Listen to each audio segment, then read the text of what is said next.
Alô, amigos, estamos de volta para mais um programa O que é o Espiritismo, sempre com a brilhante participação de Orson Carrara. Olá, meus amigos, meu caro Sidney, que satisfação participar dessa oportunidade de diálogo com a grande chamada O que é o Espiritismo, essa doutrina, esta vasta ciência que está à nossa disposição, com seus desdobramentos filosóficos, consequências morais que tanto bem nos faz. Sigamos adiante. Orson, nós temos aqui algumas perguntas que ao espírita mais estudioso poderiam soar assim como, vamos dizer, primárias, né? Mas trata-se, Orson, de questões que ainda persistem na dúvida daquele público não tão ligado à doutrina, ou mesmo alguns espíritas, e que precisam, assim, serem relembrados de algumas questões. Nós, nos programas anteriores, você já nos respondeu, inclusive com desdobramentos bem interessantes de suas respostas, e hoje vamos voltar nesta sequência de questões assim elementares, mas ao mesmo tempo necessárias ao entendimento de quem quer conhecer um pouco do Espiritismo. Afinal, o título do programa é esse, né, Orson? O que é o Espiritismo? Pois é. A primeira questão de hoje, Orson, é a seguinte: qual é a consideração que os espíritas têm dos santos apóstolos? Pois é. É interessante essa pergunta, porque é uma pergunta que está sempre na boca das pessoas que se aproximam do Espiritismo e têm dúvidas mesmo sobre a natureza daqueles que são considerados santos, principalmente pela Igreja Católica, canonizados aqui e considerados santos depois. O que ocorre é que o único ser perfeito que a humanidade conheceu foi Jesus. É o ser mais perfeito que pisou este planeta. Os seus contemporâneos, que principalmente aqueles que viveram mais próximos dele, os chamados apóstolos, não eram criaturas perfeitas. Eram espíritos com um grande amadurecimento, convocados à tarefa, mas não eram perfeitos. Estavam sujeitos a falhas, a equívocos. Tanto é que nós vamos encontrar na própria narrativa dos evangelhos esses equívocos.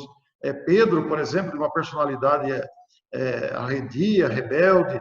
Nós vemos o Judas que não resistiu à tentação da traição por dinheiro, por poder, etc. Mas eles foram considerados, especialmente aqueles mais próximos, como a Igreja Católica costuma chamar, São Pedro, São João e outros tantos, né? Na verdade, o Espiritismo entende que são espíritos em lutas. E mesmo agora, no nosso tempo, que somos criaturas em lutas, nós temos aí vários ícones da história, como Madre Teresa de Calcutá, Irmã Dulce, que foi canonizada também pela Igreja Católica, dentro da doutrina espírita, o nosso Chico Xavier, que são criaturas que não são perfeitas, são criaturas que podem falhar, mas são espíritos muito amadurecidos, são espíritos com vasta experiência, mas ainda não alcançaram a perfeição. Então, os apóstolos, aqueles que trabalharam diretamente com Jesus, vejam, por exemplo, Paulo de Tarso, ou antes o doutor Saulo de Tarso, que era um homem orgulhoso, vaidoso, que se deixou levar pelo orgulho, pela vaidade, e que ao encontro do mestre ocorreu toda aquela transformação conhecida. Mas os apóstolos não são espíritos puros, são espíritos em lutas. Ainda hoje não devem ter alcançado ainda a condição de perfeição, embora sejam espíritos de muita elevação, muito mais amadurecidos do que nós, muito mais à nossa frente. Então, dentro da nomenclatura espírita, dentro do movimento espírita, no nosso entendimento espírita, os apóstolos são apenas espíritos muito mais adiantados que o normal da humanidade. Mas a palavra santos nós deixamos pela iniciativa da Igreja Católica, que nós respeitamos profundamente, que considera uma decisão daqui para lá considerá-los espíritos perfeitos, mas não são. Orson, com certeza eu concordo plenamente com a sua resposta, mas eram espíritos assim, vamos dizer, escolhidos por Jesus, né? Porque conviver com o mestre naquela época já foi um grande privilégio, não, você não acha? Pois é, essa sua citação ela é muito oportuna, necessária de ser dita, porque o colégio apostólico, aqueles homens rudes no seu tempo, apesar da condição social difícil da época, eram espíritos maduros, preparados para a tarefa, convocados por Jesus, viviam a sua situação própria do momento, da condição social, pescadores, homens analfabetos, mas dentro de si o patrimônio, dentro de si o conteúdo de espíritos amadurecidos, preparados anteriormente para a tarefa, não eram espíritos que vieram ao acaso, escolhidos ao acaso. Jesus já os preparara antes, eles já vieram preparados para essa tarefa e foram convocados à tarefa, portanto, escolhidos, sim, com antecedência, e vieram para serem chamados, convocados por Jesus para a tarefa. Mas, apesar de escolhidos, amadurecidos, etc., espíritos sujeitos a falhas, tanto é que nós temos falhas entre eles. Orson, nós saímos há pouco tempo da chamada Semana Santa, tão considerada pelos nossos irmãos católicos e evangélicos, e infelizmente o pessoal ainda continua com aquele ódio em relação a Judas, malhando até hoje. Mas consta, Orson, que o seu objetivo principal não eram aqueles 40 dinares, né? Ele tinha aspirações políticas, Orson? Pois é, ele se iludiu quanto ao reino de Deus, né? Era tamanha a inocência daqueles homens e mulheres diante da fundação do reino de Deus, a ponto de que Jesus, vamos fundar um reino, mas aqui, fundar um reino aqui aonde? Não temos uma sede. Estavam iludidos com os condicionamentos humanos. Não haviam entendido que o reino de Deus era uma construção interior do ser humano a ser feita ao longo das experiências de aprendizado. Mas o nosso Judas, sim, sem dúvida, o dinheiro foi apenas um artifício, mas as suas aspirações eram outras, especialmente as aspirações do poder, seduzido pela paixão, talvez, de uma evidência, de um poder, sucumbiu ao peso da própria ilusão. E quanto à sua referência da malhação do Judas, é um equívoco este, porque, conforme a própria literatura espírita mediúnica traz para nós, ao desencarnar, o próprio Cristo foi em busca daquele que o traíra, ele que havia se suicidado. Judas suicidou-se após o episódio do Calvário, e a Jesus, ao desprender-se do corpo, foi a primeira pessoa a quem ele foi buscar. E hoje, nos dias atuais, o nosso Judas já é um espírito redimido, já é um espírito perfeitamente identificado com Jesus, e não há razões para ficarmos com essa lembrança de ódio, esse estímulo de malhação daquele personagem que no seu tempo teve uma falha, teve uma sedução, teve uma queda moral, como todos nós temos diariamente as nossas quedas morais de uma forma ou de outra. Orson, eu moro aqui nos fundos de uma igreja católica. Já mencionei com você que eu admiro muito o trabalho dos irmãos que cotidianamente estão aqui, cuidando da igreja, fazendo campanhas, cantando, enfim. E eu sou obrigado, nas minhas caminhadas aqui, a passar de frente à igreja e vejo, de vez em quando, velas, imagens, coisas que as pessoas estranham, que não encontram dentro de um centro espírita. Onde é que está a falha aí, Orson? Nós deveríamos colocar lá, talvez, um busto de Kardec, ou um quadro, ou então usar também o incenso. O que você acha disso, Orson? Olha, Sidney, a doutrina espírita, ela dispensa qualquer apetrecho, qualquer acessório, qualquer coisa que seja exterior. No entendimento espírita, não há necessidade de velas, não há necessidade de objetos especiais, de vestimentas especiais, muito menos de gestos, de posturas, de imagens de qualquer espécie. Nós não usamos isso. Nós respeitamos profundamente, por exemplo, para citar um único exemplo, nós respeitamos profundamente o uso do crucifixo pelos católicos, mas nós não adotamos, não usamos. Mas isso não é desprezo à imagem do Calvário, não. Primeiro, porque Jesus não está pregado na cruz. Embora aquele seja um símbolo da redenção humana, seja um símbolo do perdão às dificuldades humanas, mas nós não usamos nenhum tipo de acessório, nenhum tipo de vestimenta, nenhum tipo de gesto, de comportamento, de dança, nem tampouco velas.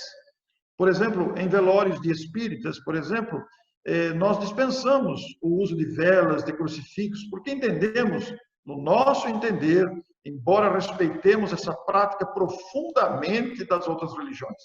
Eu tenho um livro chamado Um Sacerdote Espírita, referindo-se ao Padre Germano, em que Li a o capa livro, gostei traz um muito, hein? crucifixo. E esse crucifixo é por quê? Porque ele era padre, era uma condição da época. Mas o culto espírita está no interior, está no coração, no sentimento, não nos apetrechos ou acessórios externos, que, repito, nós respeitamos profundamente isso nas demais religiões, como você acabou de dizer, da igreja do fundo da sua casa. Orson, e uma outra coisa, já que estamos falando nesse assunto, as pessoas estranham também que nós não fazemos oferendas e também não estimulamos os sacrifícios para que os nossos fiéis venham a obter o seu alívio, ou o seu intento, ou o objetivo que esteja pretendendo. Por que não temos oferendas e sacrifícios, Orson? Porque a melhor oferenda que possamos oferecer a Deus, aos benfeitores, aos anjos de guarda, aos familiares que já estão na pátria espiritual, é a oferenda do sentimento, é a oferenda do coração, dos bons pensamentos, das intenções melhores que possamos ter. Não há necessidade nenhuma, no nosso entendimento, cujo culto é interior, é no coração, é no sentimento, de sacrificarmos animais, de oferecermos oferendas materiais, como flores, como outro tipo de oferenda. Nós entendemos que a nossa melhor oferta é a oferta do coração. E o melhor sacrifício que possamos fazer para agradar a Deus é o sacrifício do orgulho que ainda trazemos, é o sacrifício do egoísmo, é o sacrifício da vaidade, a renúncia aos caprichos pessoais em favor da felicidade alheia. Você citou na sua questão anterior a colocação de quadros na parede do centro espírita, normalmente não encontradas. E realmente nós não temos mesmo quadros de devoção. Isso não impede, todavia, que nós tenhamos, dentro da instituição espírita, um quadro de Jesus, um quadro de Allan Kardec, de um Bezerra de Menezes e outros ícones da doutrina espírita. Mas, se houver, não é para fazer daquele quadro um objeto de adoração. Não, é antes mais uma homenagem de gratidão ou de lembrança pelos efeitos, pelo legado que essas personalidades legaram à humanidade. Mas, Orson, não era tão mais simples quando vinham dois representantes de uma determinada religião e se postavam assim numa praça, colocavam uma banca e um deles tinha na sua frente uma espécie de vaso assim que se chamava gasofilácio. E o outro tinha assim alguns pergaminhos. Era tão simples, Orson. A pessoa chegava ali, colocava uma moeda, pegava um pergaminho e os seus pecados estavam livres. Aliás, era tão interessante que alguns já pegavam o pergaminho para reparar os seus pecados anteriores e já comprava um para os crimes que ia cometer ainda, já antecipando a limpeza da alma. E havia até um versozinho na época que dizia mais ou menos assim: quando uma moeda tilinta dentro de um gasofilácio, uma alma é libertada. Orson, será que não dá para a gente inventar um negócio desse para facilitar a nossa vida aqui na Terra? O espírita não aceita isso? Olha, Sidney, essa é uma maneira antiga, cultivada ainda pela humanidade, ainda muitas pessoas creem que podem negociar com Deus, né? Essa é uma forma muito simples, muito elementar de querer se isentar das nossas mazelas morais. Mas a lei do progresso, a lei de amor estabelecida para as criaturas humanas, deseja e estabeleceu que nós teremos que fazer esforços próprios de libertação das nossas imperfeições morais. Isso significa dizer que nós teremos que cultivar uma verdadeira perseguição às nossas imperfeições para combatê-las em nós. Então, oferecer dinheiro e tentar libertar-se das nossas mazelas através de uma negociação, de uma barganha com os céus, é uma coisa muito simples, né? Então você pode cometer uma série de barbaridades, enganar todo mundo, lesionar pessoas, trapacear e chegar na hora da morte, você se arrepende e compra uma situação melhor no mundo espiritual. E isso é muito simples, né? Isso não é justo, porque e aqueles que não têm recursos para isso? Porque muitas pessoas não têm recursos para dar, essas estarão, pois, desamparadas. O Espiritismo não concorda com essa ideia. O Espiritismo ensina que a nossa participação efetiva deve ser aquela participação do esforço individual para a melhora moral. Quer dizer, nós temos uma doença do vício de falar mal dos outros. Nós temos uma doença do vício de achar que não é responsabilidade nossa.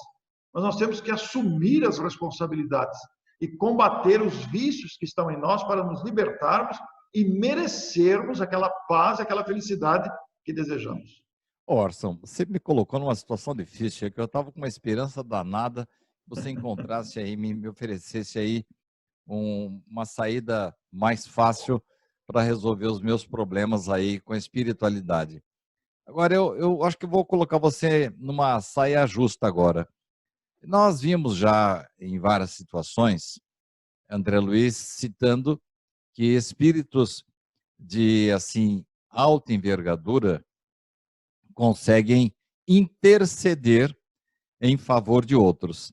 Nós temos até um caso no livro Nosso Lar, não sei se você está lembrado do Francisco, que ele estava correndo de um monstro, né? E a Narcisa disse, não existe monstro nenhum, ele só está um pouco perturbado. Mas o Francisco só estava ali no Nosso Lar porque o seu pai, os seus pais, tinham grandes méritos. Mas funciona então na espiritualidade o pistolão, Orson? As pessoas assim com um poder maior ou então com uma elevação maior pode interceder em favor do filho? Olha, Sidney, essa é uma questão muito interessante, deve merecer reflexão de profundidade. Aqui na Terra, vamos pensar aqui na nossa vida material. Você sabe que aqui na Terra temos aquela questão do quem indica, o chamado QI. E quem indica abre muitas portas. E você, todos nós que temos bons relacionamentos, isso facilita a vida. Mas tudo isso, ter alguém que nos indica, ou ter alguém que abre porta para nós, abre portas para nós nos relacionamentos variados, é decorrente de méritos adquiridos. Méritos adquiridos pelo nosso comportamento, pela nossa atuação profissional, inclusive, de relacionamento, de competência, etc. e tal. Na proteção dos espíritos, embora ninguém esteja desamparado, ninguém há neste mundo que esteja desamparado ou abandonado, a mais miserável das criaturas conta com um amparo constante. Todavia, quanto mais o bem você faz, mais méritos você conquista. E quantos mais méritos você conquista, mais simpatia você desperta nos benfeitores espirituais que passam a te proteger. Protegem e podem sim interferir em muitas situações, a depender do mérito do solicitante ou da necessidade que está passando. Mas essa interferência, embora meritória, resultante do mérito adquirido e que pode mudar situações, sem interferir, embora haja uma interferência, mas sem modificar aquela necessidade que o espírito deve passar. Com certeza, Orson. O Francisco, por exemplo, se Sim. fosse assim, um espírito muito endividado, por mais proteção que os seus pais pudessem querer lhe proporcionar, ele teria que acertar suas contas com ele mesmo antes de ser recolhido em nosso lar. Agora, eu me lembro de um fato, Orson, que talvez corrobore bem as suas colocações, em que um espírito obsessor estava acompanhando a sua vítima, né, o seu desafeto. E em dado momento, o André Luiz diz que quando ele chega na sua casa, ele não tem acesso à casa. E aí, André pergunta, mas espera aí, por que ele não entrou na casa? Aí, não sei se você está lembrado, e o mentor responde, não é justo que a sua esposa e os seus filhos recebam os ataques a ele dirigidos. Então, mesmo o endividado tem aquela proteção a que você mencionou, não é isso? Sim, sem dúvida. Mesmo endividado tem proteção. Nós vemos criaturas na história humana, ao longo da história, né, Sidney? Ao longo de toda a história humana, criaturas que provocaram grandes tragédias, criaturas que trouxeram grande sofrimento para grande povo, não só para uma pessoa, mas para cidades inteiras, famílias inteiras, nações inteiras. E nós temos casos de prejuízos para o planeta. Considerada uma pessoa que é odiada por multidões, que foi alvo de perseguições porque causou muito mal, gerando um sentimento de vingança em muitas criaturas, mas mesmo essas são protegidas, porque são filhos de Deus, e Deus sabe, as leis divinas preveem os nossos desacertos, porque somos criaturas em aprendizado, a providência não espera que acertemos sempre, nós estamos aprendendo, então nós vamos errar, mas seremos sempre amparados para depois acertar.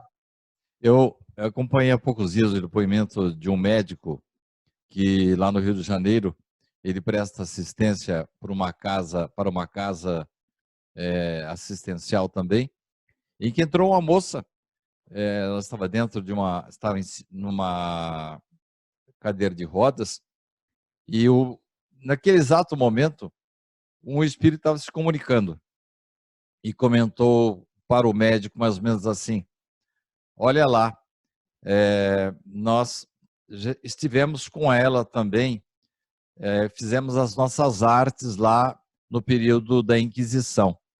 Isto eram pessoas ali que estavam com excelentes condições de trabalho, um deles era médico, o outro espírito, inclusive, superior, dando comunicação, mas, como você disse, superaram aquele momento difícil e agora estavam encarnados, sendo úteis e completamente engajados no serviço do bem, né, Orson?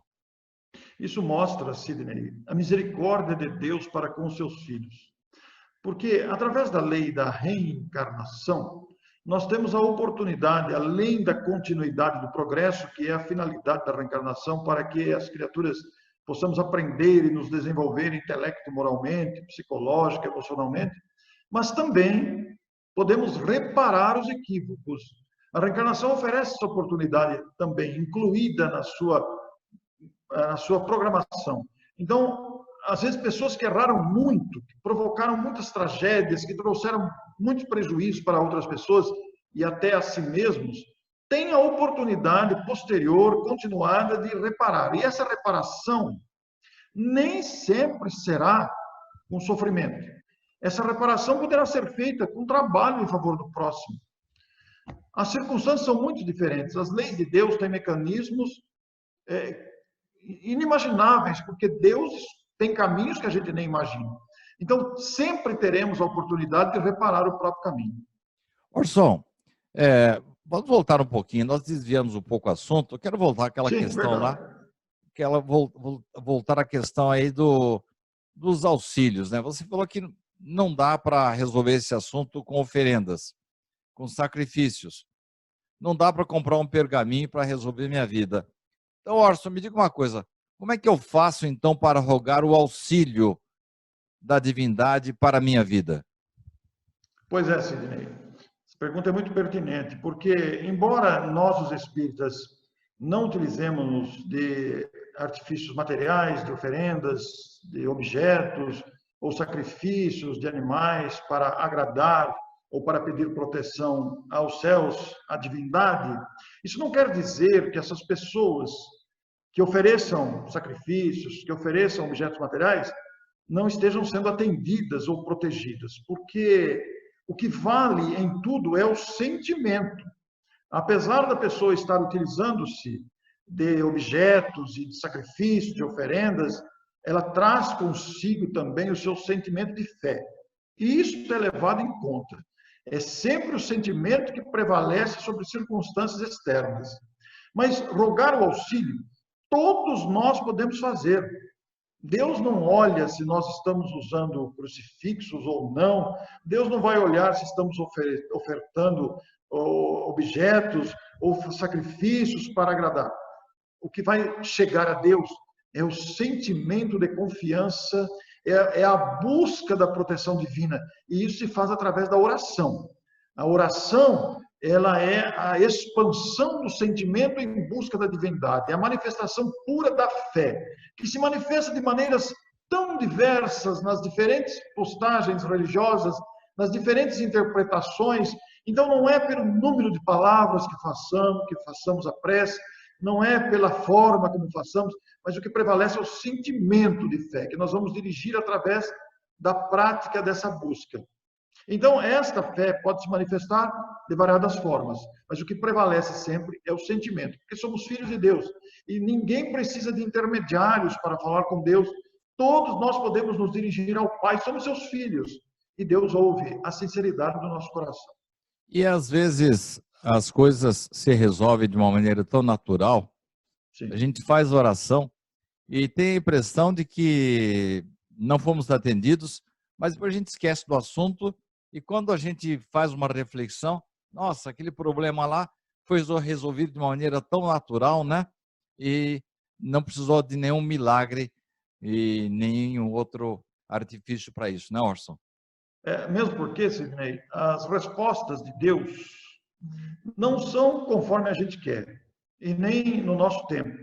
Porque Deus conhece mais do que ninguém as nossas necessidades, as nossas carências, as nossas perspectivas e todo o complexo, o completo de nós mesmos. Então ele atende conforme, porque Deus conhece a cada um e sabe às vezes circunstâncias que vão nos favorecer. Às vezes uma coisa que nós pedimos e achamos que não foi atendido, foi de uma outra forma que nós só compreenderemos mais tarde. Orson, nós estamos chegando ao final de mais um programa. Eu quero agradecer a você pela sua participação valiosa. Você é sempre muito didático, tem assim uma empatia muito grande pelos espectadores, né? E eu quero agradecer a você e dizer que nós voltaremos na próxima semana com mais um programa com você conosco nos acompanhando, Orson. Muito obrigado.